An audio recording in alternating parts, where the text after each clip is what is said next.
People are here, want to work, and we still can't find them. There's a shortage in good quality candidates, and the good quality candidates are getting multiple job offers. I need to hire a senior manager for the company.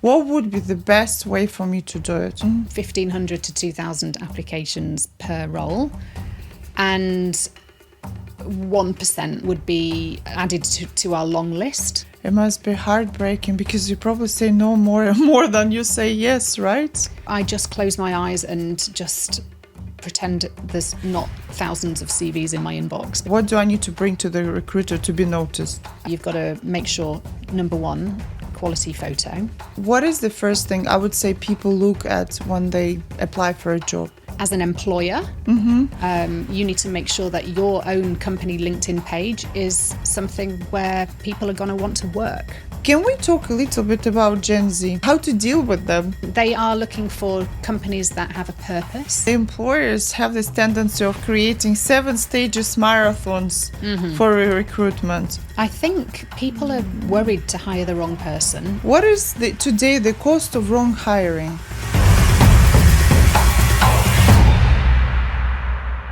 Hi guys, welcome to a new episode of Mastervision Podcast, where we discuss and get inspired by the future to build successful lives and businesses today. One of the biggest challenges as founders of the companies and entrepreneurs face today is hiring talents. The paradox is when we post a job on LinkedIn, we get about 1,000 CV in a very short period of time. So obviously there are people who are interested to be employed by you. But then at the same time, we constantly have this struggle of finding the right people, finding the talents. What is going on? People are here, want to work, and we still can't find them. Now, what I've noticed that the recruitment process, the hiring process, the whole interview and selection of the right candidate is absolutely different today from what it was, let's say, 20 years ago when I've opened my first company, or even 3 years ago when we were rehiring people after 2020 events. And I don't know what's going on exactly, why we still can't find talents. Is it because we don't have time? Overwhelmed by the number of applicants? What is going on? And I think this is a very important topic that I would like to discuss. Because as we all know, our company is as good as our people. And that's why I invited an expert to discuss what is hiring look like today. Shall we delegate it to AI? Or do it ourselves, and how we can find talents. So please welcome my guest, Louise Vine. She's the founder of Inspire Selection, one of the leading recruitment consultancies here in the UAE. Louise has spent more than 20 years in recruitment. She and her team have helped thousands of senior professionals find fulfilling jobs. Louise is passionate about creating positive change in the workplace by championing underrepresented groups. Thank you so much, Louise, for joining me. Thanks for having me. Thank you. Do you agree with me a little bit that Absolutely. the recruitment world is a bit crazy today? It's a crazy world, and it's ever evolving. Yeah. Yeah. Have you noticed? I mean, okay, of course, you're a professional in that space. But what I've noticed is this paradox, really. We always complain about talents. Our team, we face constantly the talent problem. Shortage. Shortage. But then I'm sometimes scared even to put job on the LinkedIn because then I'm just bombarded with things. Yeah. What is that? I don't even know where to begin, to be honest. I think the UAE is a very desirable place, and the rest of the world has its challenges. And there's just an influx of talent, but not necessarily the talent that we want. So everybody is looking for the best people for their teams. And obviously there's a shortage in good quality candidates, and the good quality candidates are getting multiple job offers. But then there's a whole heap of people who are not getting any offers. Do they really get multiple? Because they do. Yeah? Yeah, they do. So how can you find in this literally, I think you've told me the statistics, right? 2,000 applicants in Yeah. 48 hours, only 1% is Yeah, good. so exactly. So the process would be that, the client comes to us with the role, we advertise it, but we're not expecting to find the right candidate through the advert. So Really? yeah, we're completely overwhelmed with the volume. So 1,500 to 2,000 applications per role. And 1%, I would say 1% would be added to our long list. So they would be the people that we would investigate further, we would call them. And then obviously 4 or 5 people make it onto our shortlist out of 2,000. So then there's a lot of disappointed people. But yeah, those people, sometimes we get them to final stage interview and they have other offers to consider at the same time. Right. What would you say the difference between, I don't know, let's not go all the way to 20 years ago, but even before 2020 events and after, is there a difference in recruitment and from the, let's say, employer side? The recruitment process is the same. It is literally the volume. The volume has changed. Yeah. So the population of the UAE apparently is going up by 1,000 people a day this year. Is that true? Apparently so. Yeah, I don't know how the statistic has come about. A day? A day, yeah. Oh, wow. I heard an interesting article on the radio the other day that apparently there's 37 new real estate agents starting work in the UAE every day. That's a lot. That's a lot. Most of them don't make it past 3 months. Wow. And then they go back or they stay? I think they probably look for something else, but yeah, it's difficult. Yeah. So the volume has changed. The volume has changed. Salaries have come down because of the volume, so the supply and demand. Salaries are not where they were even, I guess, even a year ago. Salaries have come down, and yet the cost of living increases. So it's a challenge. There are some people who've been in their jobs for more than 2 years who are maybe looking for something new, a step up. But it's not worth leaving. Why would you leave your job and then take a pay cut or leave your job and lose your benefits? A lot of companies are not wanting to pay schooling anymore, or they're cutting, or, they're capping the school fees at a certain amount. Whereas 10 years ago, if you got your job, you might have full school fees, amazing long-term incentive plan. Right. But yeah, it's all changing. But sounds like an ideal world for the employer. So me is... I don't want to be sound terrible, but it does sound like that. It does, right? So, however, like I said, many of the good people are already paid more than what the employers want to pay. So then there's this imbalance. Ah, right. So they're already there and they don't want to leave. And this is part of the problem, right? So many people in the market, but not necessarily the people that, that the employers want to hire. Right. Yeah.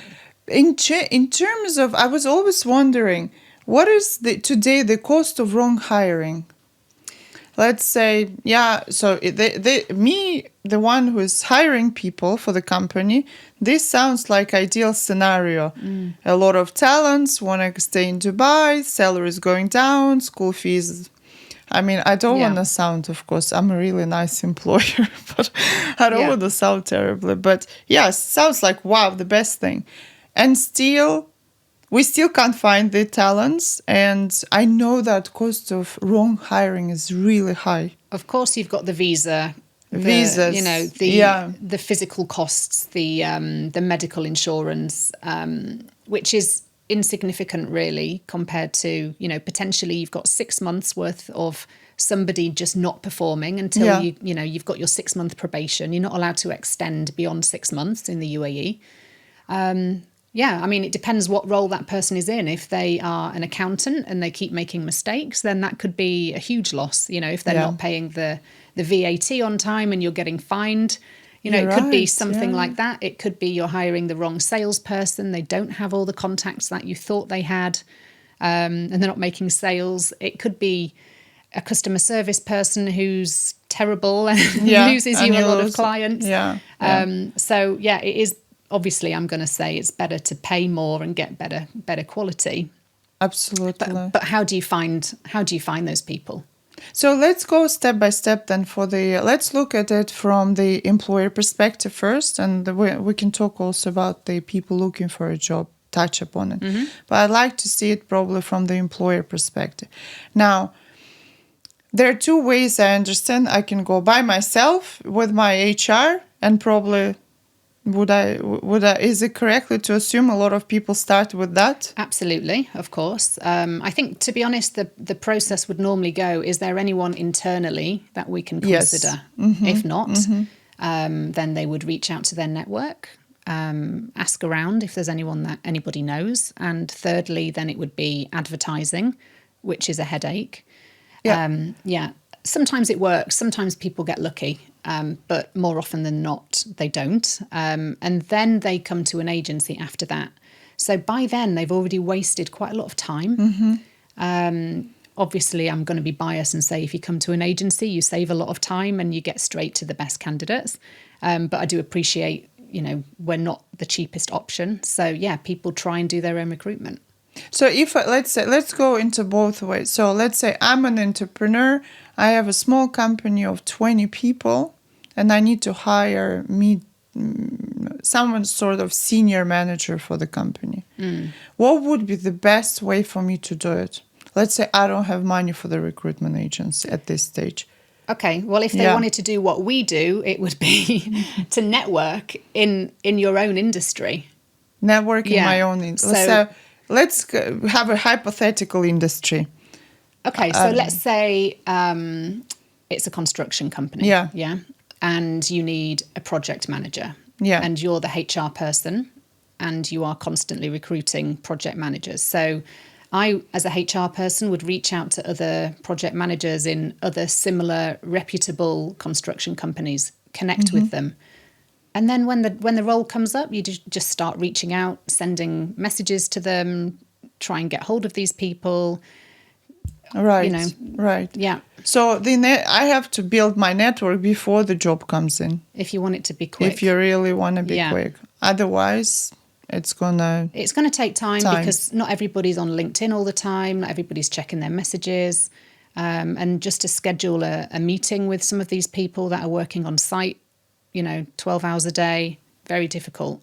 And that's what we're doing all the time, right? So we're constantly meeting people, and so that we build our database, and then when somebody needs someone, we've already got our shortlist ready to go. Is that the reason why you decided to specialize in particular in the financial sector, that you could constantly... Yeah, you have to have a niche. You should have a niche. So not all recruitment people have a niche, but it definitely helps because obviously you become really knowledgeable, well-known. You get constant referrals sent to you. You just know your market. Whereas there are some recruiters who are more generalist. Yeah. Obviously, they're not niche and they're usually a little bit slower because they're starting from scratch every time they do a search. Yeah, I think it's today also one of the challenges. People are worried to specialize, to go into the niche. I think it depends what your niche is. Some people have been stung in the past. Yeah. One of my colleagues used to be a specialist in events recruitment, which was really busy for many years. And then COVID hit and there were no events at all. And she really struggled. So actually then she moved into marketing. And, it's a little bit more kind of industry agnostic. And although it is niche because it's still marketing, at least it's not in one particular industry. Yeah. I'm a big advocate for niche. I mean, from the branding agency, from the branding background, is having your niche. And know your stuff. And know your stuff. And really believe in it. I think that's really the success recipe. Okay, great. Now, let's say I network. I network hard, and I'm one of this really long-term planner HR person. Now, what is the first thing I would say people look at when they apply for a job? Is it LinkedIn?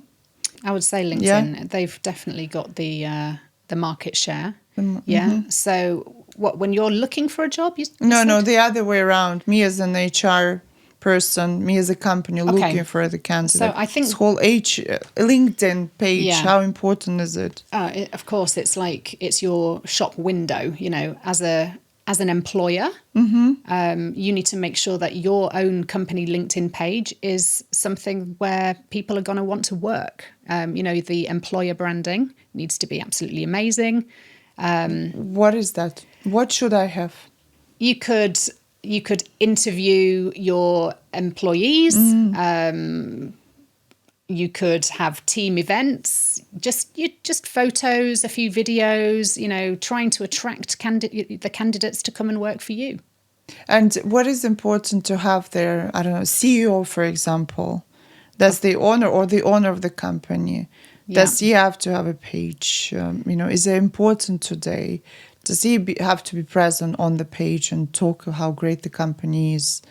I think the CEO is, the main decision maker and the person that people would, aspire to be or look up to as a mentor. So, yeah, I think their LinkedIn page needs to be up to date, professional, and the reputation needs to be good, strong, and then that trickles down through the company. And do you look at the LinkedIn page before you start working with the employer on finding the right candidates?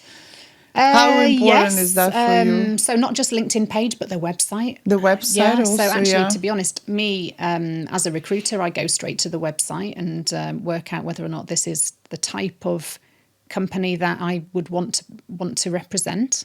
The website needs to be decent. What is important for you to represent? Because I'm sure a lot of people would want to work with a professional like you are.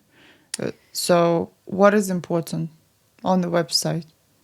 I mean, just for this part of the world, things like getting the spellings right and to that extent, absolutely. That people have spelling mistakes with all the AI tools today. Yeah, just it's something that just looks professional and not something that looks too homemade. And then we as recruiters go to their LinkedIn. We look at who the other employees are in the company, what kind of caliber they generally employ, and then obviously we interview the client in our first meeting, make sure that these guys are the type that we think are going to pay, firstly. And that, we're representing this company to our candidates. We need to make sure, we need to protect our reputation as well. So, are they happy about that? It must be very unusual for them to be interviewed. I don't think they realise they're being interviewed, but of course, we're working them out, just in the same way that they're working us out as well.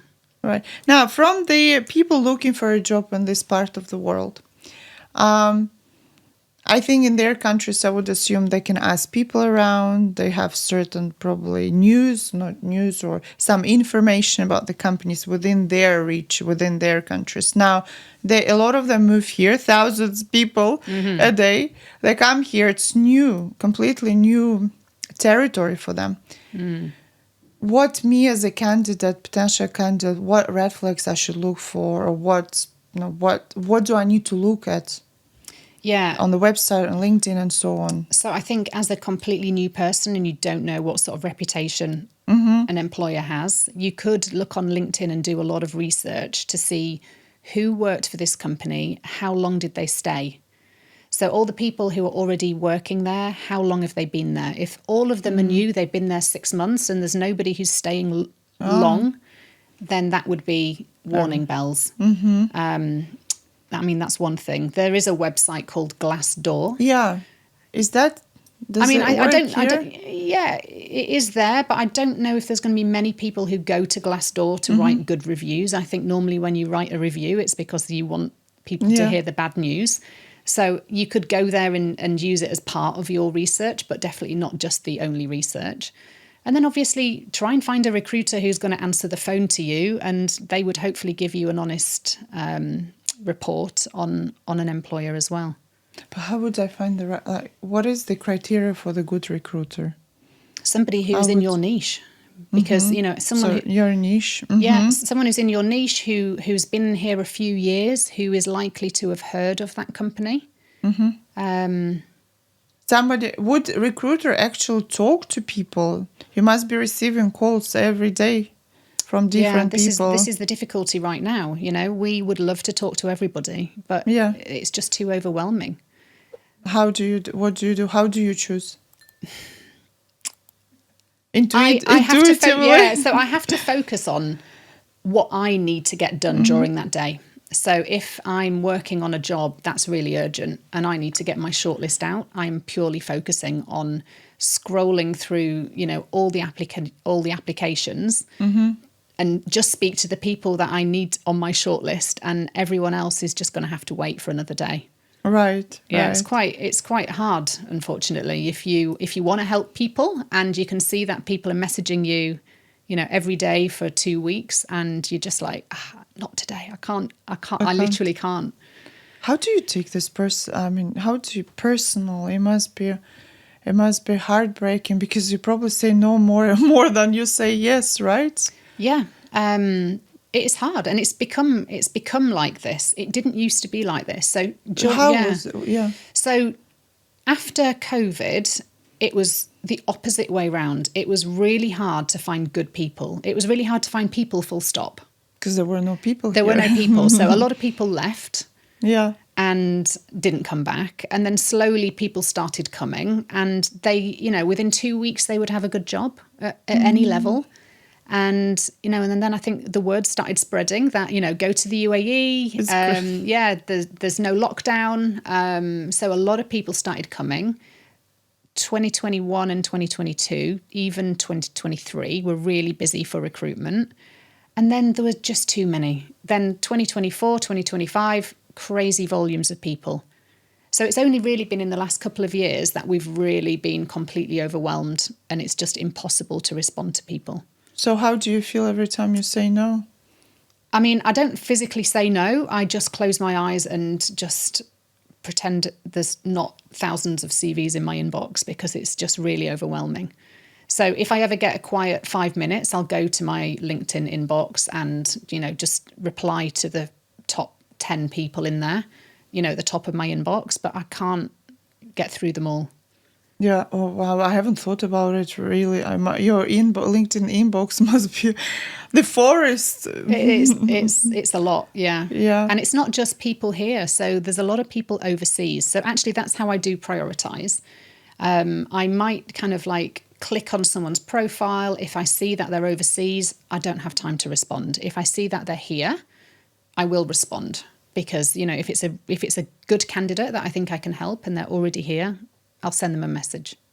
So now I would love to see, as an employer, I understand, get your things, get your marketing, get your facade right. Yeah, your LinkedIn, your people, executives, their LinkedIn, the website, and so on. Now, from the candidate perspective, let's say I do have experience in finance for, 10 years. I've been in the UK or somewhere in Europe, and I want to come and work in this part of the world. Find the recruiter. What do I need to bring to the recruiter to be noticed? Okay, now if you're overseas trying to find a job here, forget it. Forget it, yeah. Okay, it's not easy. happening. Yeah, unless you're so niche that the talent is not available here. You know, if it's some kind of AI tech role, you know, and people want that here. Yeah. And there's not much talent here. If you are, you know, an accountant. An accountant, yeah. God help me. Thousands of accountants already here. Why would anybody look overseas to bring an accountant here? So if you're in that situation where you're overseas, you want to come to the UAE, you have to get on a plane, you have to come, you have to message relevant recruiters about a week before you want to come. Just let them know that you're going to be in town. If possible, can we meet, or at least have a phone call just to see if there's any jobs that we could put them forward for while they're here. And then, I mean, as far as the LinkedIn profile goes, obviously it's got to sell you. So you've got to make sure, number one, quality photo.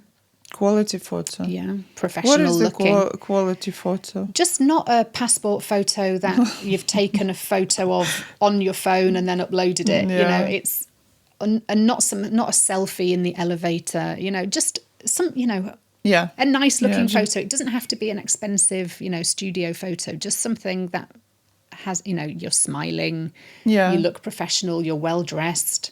So yeah, the photo, because when I'm scrolling through thousands and thousands of LinkedIn profiles, I'm looking for who looks professional, who do I want to represent?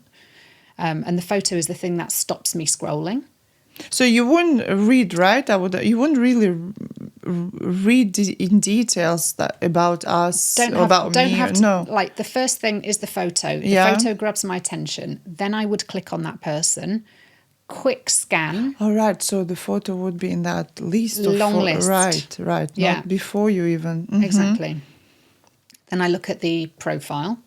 I look at where these people worked. What industry did they work in? Is the industry relevant to any of the roles that I've got open at the moment? Because in this country, everybody wants someone with relevant industry experience. That's one of the interesting. It is, yeah. Which I do get sometimes. It's it's important, but often it's not. And then I, being a finance recruiter, and I focus on qualified accountants, I make sure that my candidates have mentioned that they are a chartered accountant of some sort. And once all those boxes are ticked, then I would go into more detail and see what they've actually been doing. What have their achievements been? Right. So it's the photo. It's the last 2 jobs, probably, right? Yeah, 2 or 3 jobs. 2 or 3 jobs, and it's your achievements. Yeah. And how long are they staying in these companies? Are they staying 6 months and moving, 9 months and moving? That would worry me. What wouldn't worry you? 3 years. 3 years? Minimum. 2 to 3 years. So if there's one job that's 6 months, okay, fine. Sometimes it doesn't work out. But the rest of them shouldn't all be like that. So a little bit of longevity. Right. Yeah. Right. Now, from the employer perspective, I've noticed recently through the people I know and friends that the employers have this tendency of creating 7 stages marathons for recruitment. Was it always like that? And where do they have time for 7 stages? I think people are worried to hire the wrong person, so they spread the accountability across 7 different people. Across 7 people, right. Or different stages, including, personality profiling, case studies. There's all sorts. That never used to be a thing. When did it start this? I think it's just like trendy to have these things in the last couple of years. But again, people don't want to do that. So if you have another company that's got a 2-stage process, the 7-stage process company is going to lose out. I've got one client at the moment. It's 2 stages. It's interview face-to-face and second interview is on Teams, and they do it within 3 days. That sounds like very It's effective. a dream client. Yeah. Because now even when we talk about 7 stages, for me as a candidate, it feels like if I meet with every single department head for a period of 1 hour each, 7 hours of my time, and it's like doing research on me, right? But also, how as a candidate, how are you going to get 7 hours off work? Because some people are working. Yeah. And often the employers, they say, let's do it at, 10 o'clock in the morning. And then 2 days later, can we do 3 o'clock in the afternoon? How do you manage that as a candidate? So sometimes the candidates just pull out. The process is too long. They get bored. Yeah, it sounds. Yeah, it doesn't need to be like that. There's a probation for a reason. If you're using an agency, we have like a 12-week guarantee as well. So obviously we are the kind of first level of screening. We make sure that these people can do the job, that we think that they're going to fit in the, culturally. And then the client can hopefully shorten the process. But yeah, they still have like 3 to 6 months to make their mind up about somebody. They don't have to go through 7 stages. Yeah. Is it mainly big companies do that, or it's I'd say, smaller? it's more the kind of larger companies. Larger companies. Yeah. Now, is there anything positive happening? Because it sounds a little bit sad. It feels sad a little bit now. Yeah. So there are a lot of jobs. There are a lot of jobs. Yeah. Right. I went to a LinkedIn event the other day, and they were saying that in the last 12 months, the number of jobs added to LinkedIn has increased by 10%. In this part of the world? Yeah, in the UAE. I hope they're not all real estate agents. They could be, Because- actually. Because So a lot of them are sales roles, also construction roles, and real estate. Yeah. We need to pray for real estate to stay as long active as possible. Otherwise, what are we gonna do? Exactly. Yeah. So yeah, there are jobs. There are people getting jobs. I look at my LinkedIn homepage in the morning and I see, this person's just accepted another job, and this person.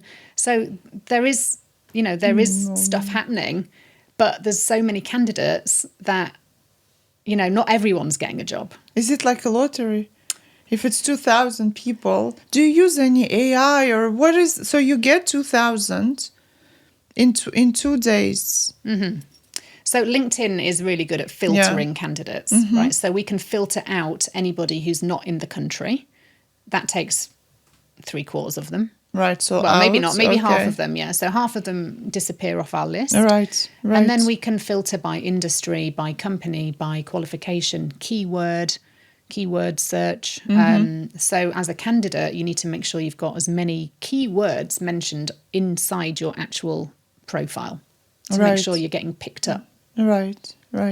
What do candidates are looking at when they're choosing? Let's say they have 2-3 great companies in front of them. What is their selection process? Culture, I would say, is a big thing. It never used to even come into the equation.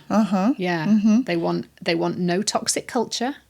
No toxic culture. Yeah, which nobody ever used to talk about it. People just used to, they used to go for the biggest salary. Right. And now they're like, I don't care if it's less money, just get me a nice place to work. And it's all generations. We're not talking just Gen Z. Yeah, of course, especially the older, more mature, more experienced people. Yeah, they want good culture. Flexibility was around a couple of years ago, but less so now. And I think employers are pushing back on flexibility. They see that there's a lot of people in the market here, and they are making people work. Yeah. Just make them work. Yeah. What else is there? So culture, flexibility. Is there anything else? Close to home. The traffic is crazy. Location. Location, benefits. Yeah. It depends on the person. Right. It depends on the age. If they're younger, they're not interested in the benefits. They often want the money. They want clear career progression, although that doesn't often come into it these days.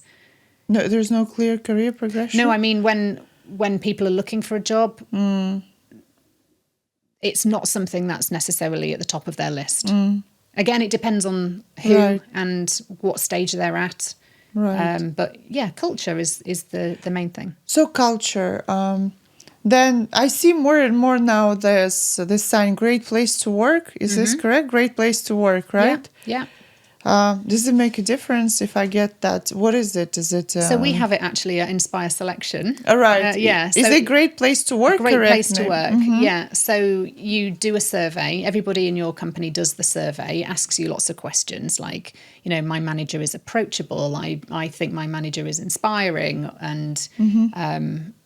I have flexibility in my work. All these questions, fluffy questions about culture. And they're all done anonymously. Anonymously. Okay. And, you get marked out of 100. So you get your percentage score. I think we got something like 99%. So, congratulations. Thank you very much. But you only need something like 60 or 70% to pass in order to be able to display the Great Place to Work logo on your on your social media. Do candidates care about this? Is that Probably how they not. judge the culture? I don't think so. Who cares about this? So when a candidate is looking for a job, they would be looking for who the management are. So they would be going to, CEO's profile, the line manager's LinkedIn profile. It's all these people need to be on LinkedIn, or at least if they're not on LinkedIn, they need to be on the website. And they need to be, this is people who actually ambassadors of the culture, right? Exactly. They The need to employer talk branding. about Yeah, employer yeah. branding. Yeah. Right. Yeah. Can we talk a little bit about Gen Z? Pain of my life. It's the third, I think, podcast in a row that I'm sharing the pain of my life with this. I still can't understand them. I'm really trying my best. I'm trying to be open-minded and empathetic and so on. But it is really different, right? Yeah. Working with them, hiring them, dealing with them than with people of, let's say, millennials like Yeah. us. What's your feeling about this? Where are we going with this generation? What kind of employers they want? How to deal with them? Yeah, I mean, it's a challenge, I think, for a lot of companies because a lot of these young people, they don't necessarily want to be in an office. They want flexibility. They like working from home. They don't necessarily even like talking to people. So there's fewer, sales people. Even I was at a recruitment conference type event the other day, and the people on the stage were all owners of recruitment agencies saying it's really difficult to hire young people these days who want to work in recruitment and not just hide behind their laptops. Because we as recruiters, we're out there, we're meeting, we're networking. They don't want to do that. They don't want to do They it. But maybe the candidates or employers they're looking for, if they were a recruiter behind the laptop, also don't want them. Yeah, it's Maybe that's how they connect. well, yeah. I mean, I don't really have the answer, but Yeah. I mean, they are looking for companies that have a purpose. So even more, again, going back to employer branding, why would anyone want to come and work for you, especially the Gen Z? Are you doing sustainable activities? Are you, Do they really care? they do. Here's the word purpose. When we opened the agency, we do 9 space brands with purpose. We are big advocates for purpose. 17 years ago we've opened. 15 years ago we've opened. This word, no one used it. No one's like, oh, what? We need to, what is it? It's all about money. We need to make profits. And now they use it. Yeah, they do. They really care about it. Yeah. One of our clients, they support a charity in, I think it's Malawi, and they give everybody in their company, I think it's like 1 to 2 weeks. You can actually go to this orphanage, paid by the company, and everybody loves it. Like, so, I'm not saying everybody should offer this kind of amazing benefit. But this is a selling tool that really works. I have goosebumps when you're saying that. This is really, this is so great to hear. It is. It's so great to hear. So they look for purpose, Gen Z. What else? Less communication with others. Yeah, I think that it Less depends. networking with. It depends on, so I think there are going to be pockets of positions that are going to be more and more difficult to fill. But of course, you're going to get extrovert, people. Not everybody who's Gen Z doesn't want to talk. Of course they do. But I think the world and the careers are kind of going more tech anyway. And a lot of tech people don't, they are quite introvert. They don't want to be out there all the time. So maybe it's going to work. Right. They are amazing at tech. They grew up with tech, and it just comes naturally to them, and that's why they're hiding behind laptops. To me, what we face a lot is a sense of responsibility. So we definitely have some people that are great Gen Z. They're hardworking.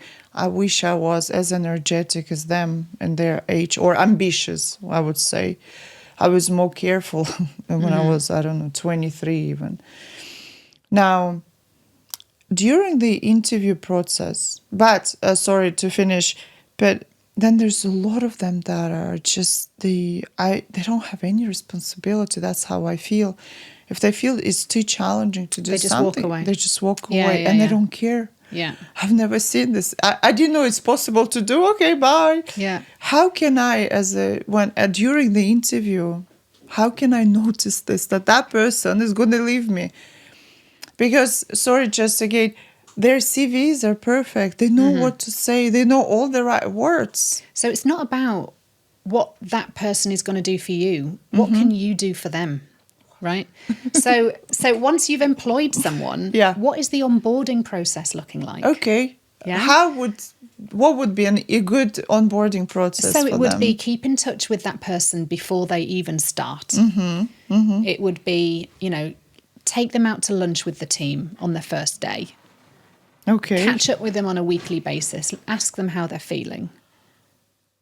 Really? Yeah, of course. On the weekly basis? Yeah, just at least until they feel settled. All right.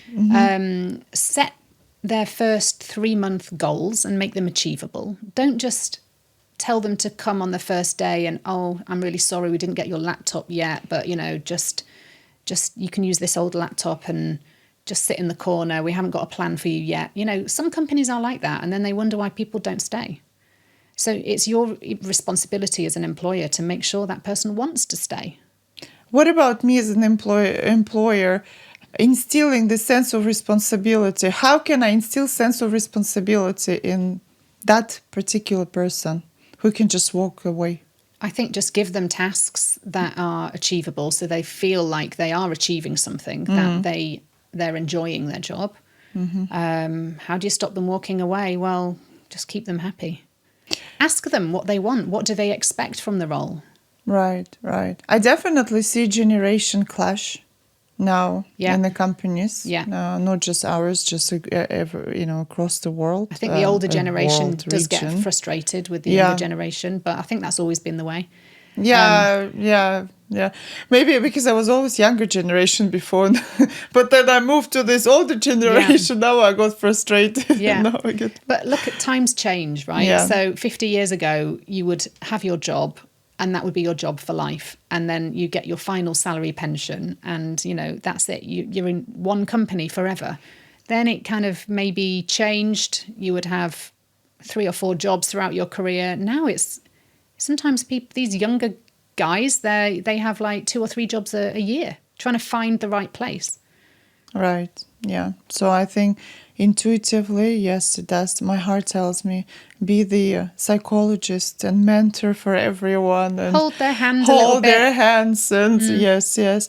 But then so overwhelmed with work and being responsible for what I do just takes all the energy away.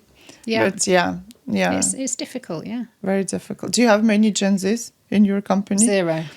Oh. Yeah. So my youngest employee is 33. Would you like to have my oldest is 59, I think, 58, and I think 158, 159. I mean, I'm happy to take a younger person. They bring different perspectives, different tech ideas. To be honest, my older team members do struggle with all this new tech and AI, and the younger guys will just, eat it for breakfast. So I think you've got to embrace the skills of each generation.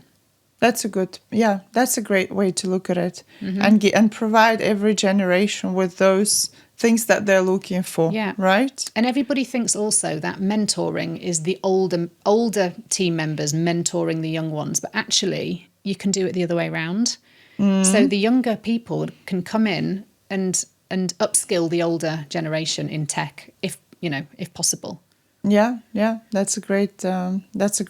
That's a great way to and give them, maybe by mentoring all the generation also is a way of being responsible and developing giving them that some purpose. Yeah, purpose. Yeah. Yes. So how do you feel about the future?